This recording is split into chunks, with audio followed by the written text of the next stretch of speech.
Hi అండి. ఈరోజు నా స్టైల్లో గోంగూర చట్నీ అయితే చేశానండి.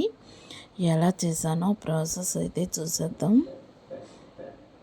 స్టవ్ ఆన్ చేసి మూకుడేసానండి. ఆయిల్ అండి.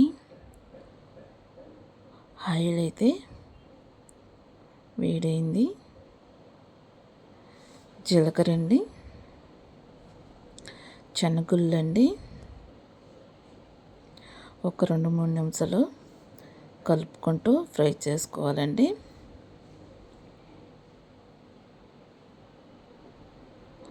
ఒక స్పూను ధనియాలండి,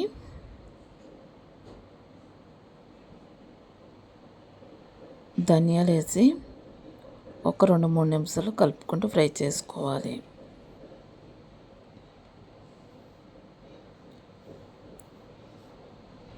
ఎండుమిర్చి అండి, ఎండుమిర్చి కూడా మంచి కలర్ వచ్చేదాకా కలుపుకుంటూ ఫ్రై చేసుకోవాలండి.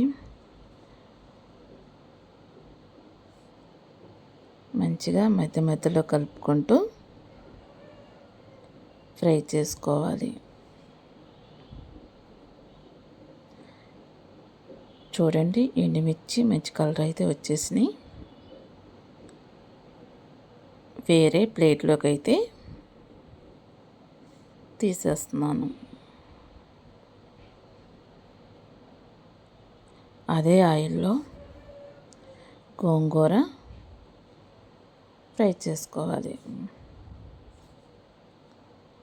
చూడండి, మంచిగా దగ్గర పడేదాకా కలుపుకుంటూ ఫ్రై చేసుకోవాలి.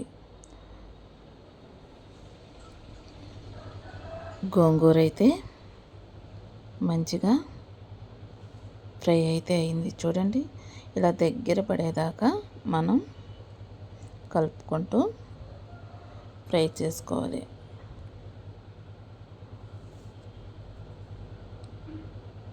మనం మధ్య మధ్యలో కలుపుకుంటూ ఇలా ఫ్రై చేసుకుంటే చాలా బాగుంటుందండి.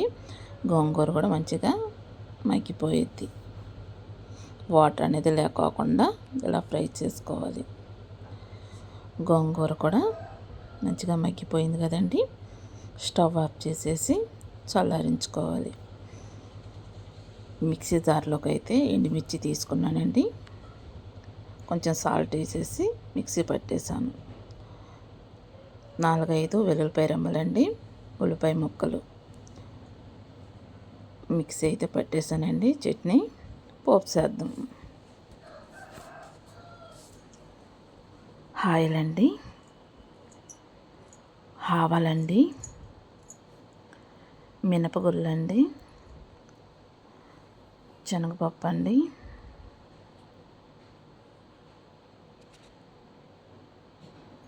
జీలకర్ర అండి,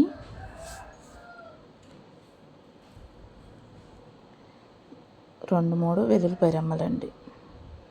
మంచిగా కలుపుకుంటూ ఫ్రై చేసుకోవాలి.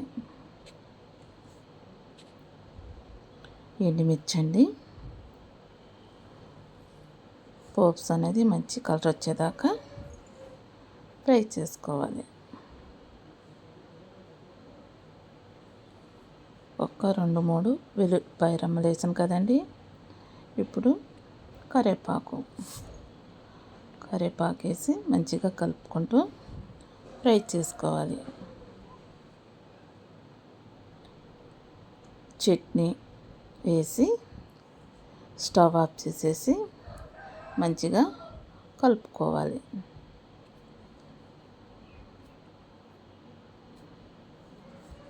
చూడండి ఎంత కలర్ వచ్చిందో. మొత్తం కలిపేసరికి